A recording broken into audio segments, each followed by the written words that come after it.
2024 event here in Sedona.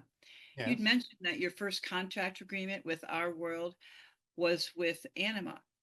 And I was just wondering why the decision and the purpose for that initial frequency. Well, first of all, it is easier energy for the channel to have gotten used to before getting used to our energy. Anima is a social engineer and was instrumental in helping prepare the channel to receive more energy from us and the connection that the channel had more directly with us. So by having someone that is involved with me in my society, but not directly connected to the idea of the channel in the same way I am, it was easier for the channel to undertake her energy first to get used to being able to handle our energy. Was that helpful to our world as a feminine spirit coming in through Oh, through your absolutely. and Absolutely. Darryl? Absolutely. In open contact, when the hybrids will appear among you, along with other extraterrestrial civilizations, one of the groups after the first contact specialists, such as myself, will be the social engineers. The social engineers will work with humanity to help you understand planetary management. Would you offer up your perspective on the social engineering definition? Planetary management, moving through all things in balance, in a balanced state, in an equal state. So it's about the idea of balance as the primary component of planetary management. And that's in a positive perspective, of course. I've looked it up online, and there's not a positive perspective online of social engineering. No, the social engineering, as we understand it, is something quite different. But that's the closest word you have in your reality to translating the idea. So the teachings that you've brought forth so far in the last 40 plus years, that is the beginning of the social introduction of re-engineering our minds in a positive sense. Yes. Then the next step from the social engineers will be to guide you through the idea of how to actually physically apply all these things to the management of your entire planet in a way that's beneficial for all. And that would be the formula. Well, the formula is part of that, but I'm actually talking about the idea of information coming from extraterrestrial sources and technology that allow you to grow enough food for all, to change the idea eventually of what you call your borders and your politics so that things can be done more efficiently on your planet for the benefit of all, and the rearrangement of other social ideas on your planet that will again allow for a more positive introduction to the children of the earth so they can grow up being self-empowered individuals in a very positive way. So it has a lot to do with a lot of those different things of education, of application of information, of technologies in a way that benefits your entire planet and every person on it. Thank you for that clarification. Yes. Um, are we looking at that in the next 20 years? Social Yes. engineering? Basically, by the year of 2050, the idea of the social engineering programs will have been applied in direct force, in direct ways that will allow you to know that after 2050, the trajectory of human evolution will take on a very different quality and an accelerated rate. Very exciting. Very Yes. exciting. Yes. I have It another will question. also aid and assist in the introduction of humanity to the idea of the galactic society, the galactic family, to which you will then be a part of. Yeah, galactic family. I have a question on that because I've been introduced to that now 20 plus years, and Yeah. I'm quite acclimated as much as I know that I can be right now. Yes. Um, someone brand new into this, what would it take to just begin to understand a galactic connection? And Following the again, formula will help a lot okay, because, again, when you act on your passion, you raise your frequency. When you raise your frequency, you become a better antenna to receive higher frequency information, many extraterrestrials, such as my own civilization, operate on much higher frequencies. In other words, you'll be able to tap into the dialogues that take place on higher frequencies and begin to absorb information that will allow you to acclimate more quickly to the idea of, shall we say, what's going on out here. Thank you. Yes. On the same line, this year I've integrated some of the Aloha teachings, which I feel are somewhat of the feminine principles of our perspectives that I've been working with you on. And Yes. I feel maybe that's Anima's alignment as well in those teachings, the Well, resonance. yes, but not only her. There are many hybrids, both male and female, that are connected to the idea of the social engineering that provides balance between the masculine and feminine energies that need to happen on your planet. So she's a symbolic representation of that, but she's not the only literal individual involved. Would you say that Anima's the Ethasani presentation of that?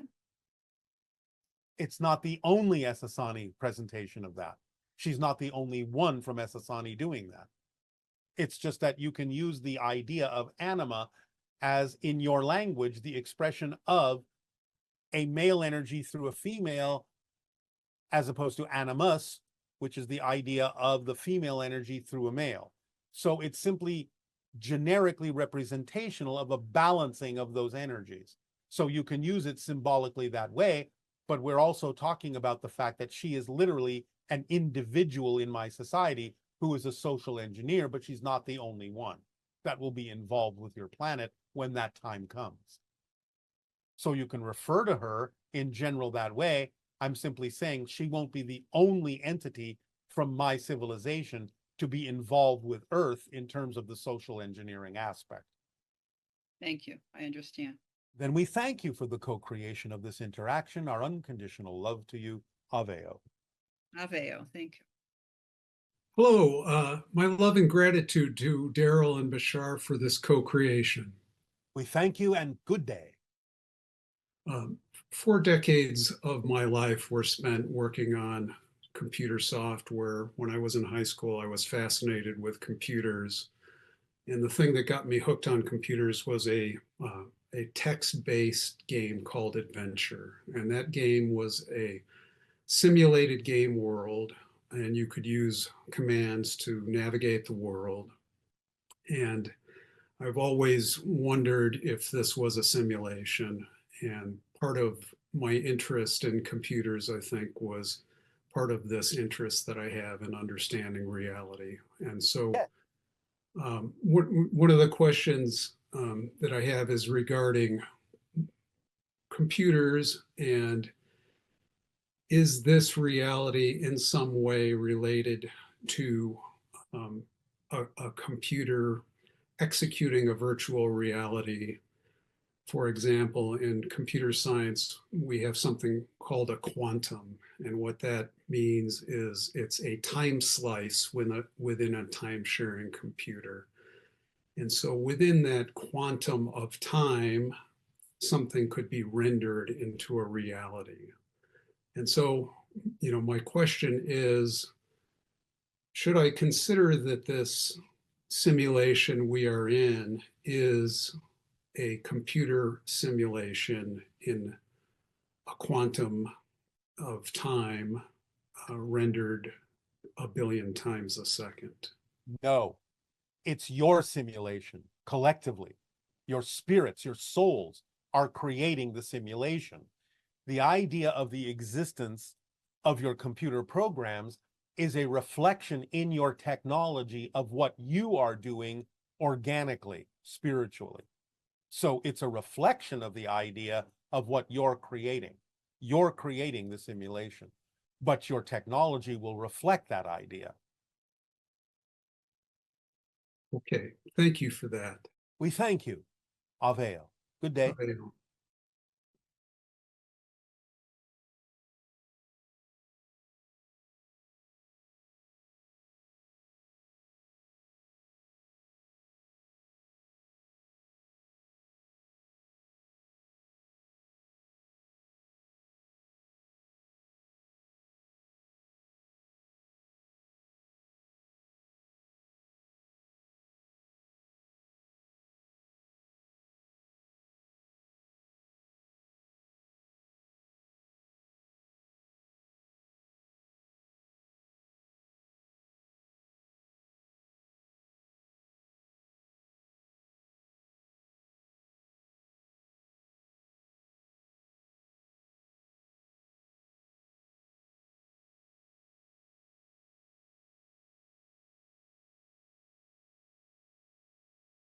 disclosures, specifically in the Gulf of Mexico? Over the Yucatan, yes. Okay.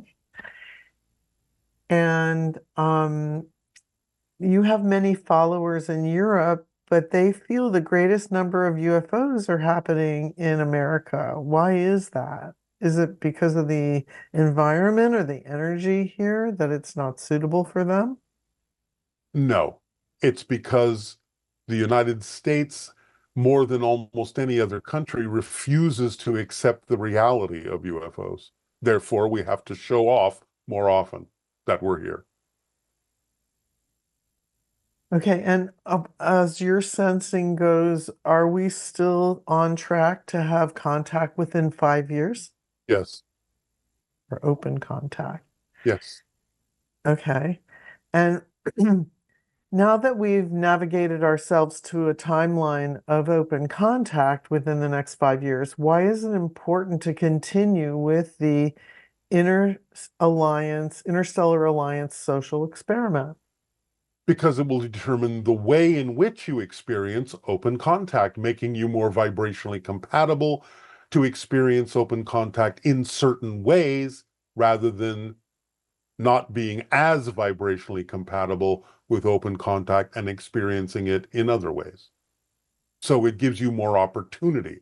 The social experiment gives you more opportunity to experience a broader spectrum of ways in which you can experience open contact to your benefit. And this person is saying that they attended the recent channel panel in Sedona, and while Bashar was speaking, they saw a smiling image of a female Sasani. Is she a consequential secret? And if so, who is she to this person or the It person is to not a her? consequential secret. The person was perceiving the idea of my colleague that we have referred to as anima, a social engineer, who is involved in first contact and will be, along with other social engineers from my society, involved after open contact in helping Earth understand planetary management. So the person was simply capable of perceiving the energy of my colleague, that female Sasani being known as anima by you, in connection with the fact that we're getting closer and closer to open contact, and therefore you're more capable of sensing the presence of all who are connected to the idea of being a first contact specialist, which is also a type of social engineer. And then also, I think this is going to be the last question. In your recent previous transmission, a viewer asked you how far your ship was above Sedona. And for the first time I've ever heard you answer this question, you answered no comment. Are you allowed to give us more information behind this comment, or are we really that close to open contact? You are very close. That is all I can say at the moment. Okay, maybe there's one more here we can do. I heard a Pleiadian channeling say that they are not ascended beings and are just like us. They make mistakes, experience heartbreak and unrequited love, get impatient, etc. However, when I hear you speak, it seems the Sasani are ascended compared to us and don't make mistakes or get impatient. Is that true? And can you explain this difference and why the Pleiadians would send such a message? That is a misinterpretation to some degree. Yes, Pleiadians can make mistakes in the sense that you understand that term, but they don't relate to them as mistakes. They relate to them in the way that we do, as simply new information that can be applied in given situations. They don't have the idea of unrequited love. They do not experience that in that way. Can they be sad? Yes, they can be. But they don't really experience things in the way that that person is describing. That's a little bit of filtering coming through the human persona. But the idea is they are certainly of a higher vibration than many people on your planet. If you want to say they are ascended because they are on a higher frequency, then Certainly, you can say that, but they are more similar to you than we are. They are, again, your genetic cousins. They are very much like you in many ways, but they are the fourth density version, and therefore are more like what humanity is evolving into as physical beings in the fourth density state. So, no, it's not as pronounced as the way that was described in terms of what they experience emotionally, but they are a little bit more like you. They can experience a little bit more of a range of emotions in that sense. Something that you can relate to more easily, yet they are still seemingly, from your perspective, more advanced in their emotional qualities. Okay, and I'm going to slip one more in here. When there is first contact, do we physically need to be where it is physically occurring, or can we somehow be able to experience it telepathically, holographically? And basically, is first contact going to involve hearing communication telepathically as opposed to actually having someone speak to you in your language? For the most part, yes, your people will experience open contact on many different levels in many different ways, regardless of where you are. And generally speaking, again, if you are more vibrationally compatible in certain ways with certain beings who will be present in open contact, you will usually synchronistically find yourself exactly where you need to be to experience it in whatever way is relevant for you. So don't worry about it. You won't miss it if that's what you're concerned about. Okay, that's great. Well, thank you so much, Bashar. We really appreciate all your helpful information. Our deep appreciation to all of you as well. And now we would encourage you to become very relaxed, breathe easily, calmly, let go of the cares of the day, and prepare yourselves for a beautiful, calming, releasing, and behaviorally changing meditation.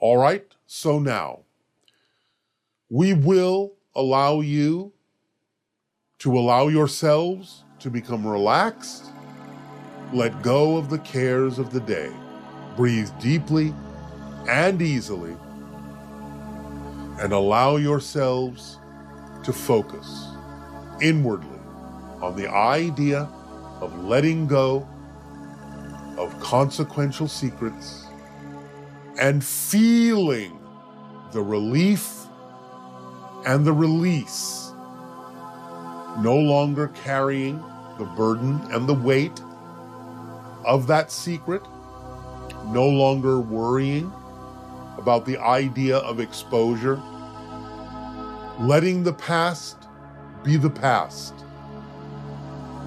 taking a deep breath, and with open eyes looking to the horizon, to what you call the future,